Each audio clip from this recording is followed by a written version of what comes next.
दुनिया की सबसे बड़ी अर्थव्यवस्थाओं के मंच पर आज भारत की आवाज सबसे ऊंची गूंजी।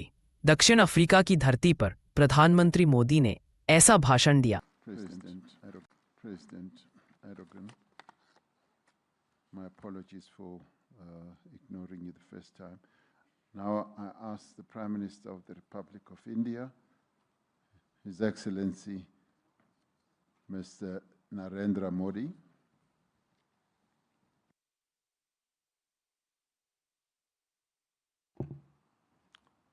Excellencies, नेचुरल डिजास्टर्स मानवता के लिए बहुत बड़ी चुनौती बने हुए हैं। इस वर्ष भी प्राकृतिक आपदाओं ने दुनिया की बहुत बड़ी आबादी को प्रभावित किया है। इससे स्पष्ट है कि प्राकृतिक आपदाओं से निपटने के लिए ग्लोबल कोऑपरेशन को हमें और मजबूत करना होगा। इसी सोच के साथ भारत ने अपनी G20 प्रेसिडेंसी के दौरान disaster risk reduction working group की स्थापना की थी। इस महत्वपूर्ण एजेंडा को प्राथमिकता के साथ आगे बढ़ाने के लिए मैं साउथ अफ्रीका को बधाई देता हूं। फ्रेंड, डिजास्टर रेजिलियंस को लेकर हमारी अप्रोच रिस्पॉन्स सेंट्रिक से भी आगे डेवलपमेंट सेंट्रिक होनी चाहिए। कोalition फॉर डिजास्टर रेजिलिएंट इंफ्रास्ट्रक्चर की स्थापना के पीछे भारत की यही सोच थी।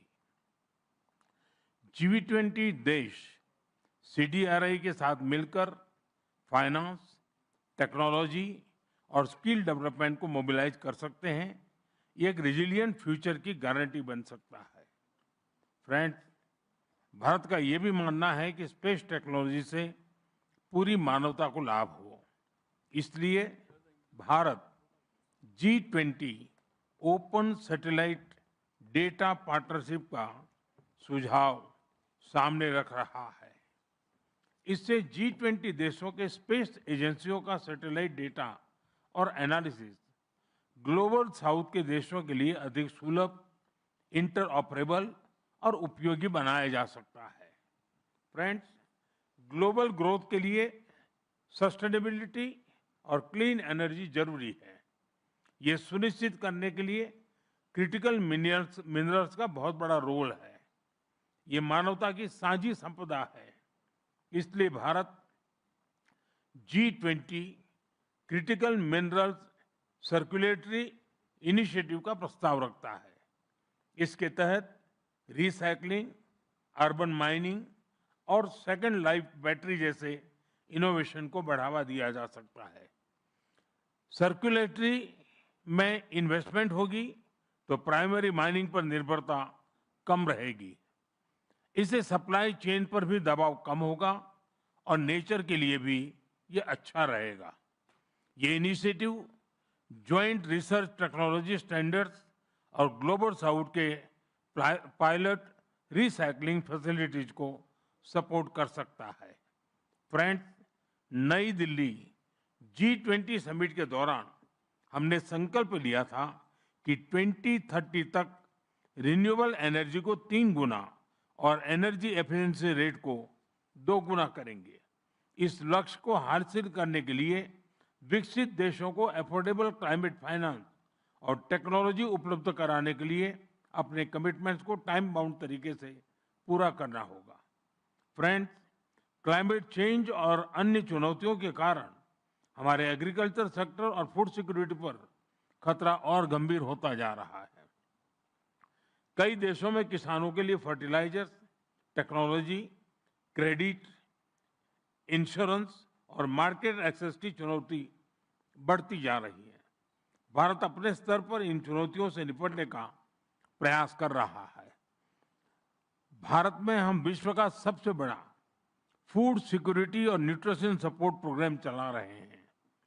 विश्व का सबसे बड़ा हेल्थ इंश्योरेंस प्रोग्राम और सबसे बड़ी फसल बीमा योजना भी भारत चला रहा है। हम श्री अन्न यानी मिलेट्स पर बल दे रहे हैं, जो पोषण और पर्यावरण दोनों के लिए सुपर फूड है। दिल्ली G20 के दौरान इन सभी विषयों पर हमने डेक्कन प्रिंसिपल्स पर सहमति बनाई थी। अब हमें इन प्रिंसिपल्स पर आगे बढ़ते हुए एक G20 रोड मैप बनाना चाहिए। Friends, resilience cannot build in silos.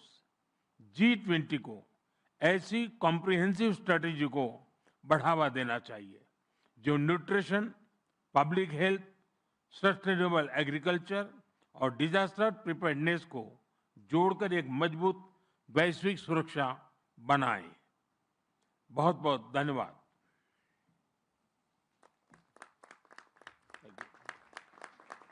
Thank you.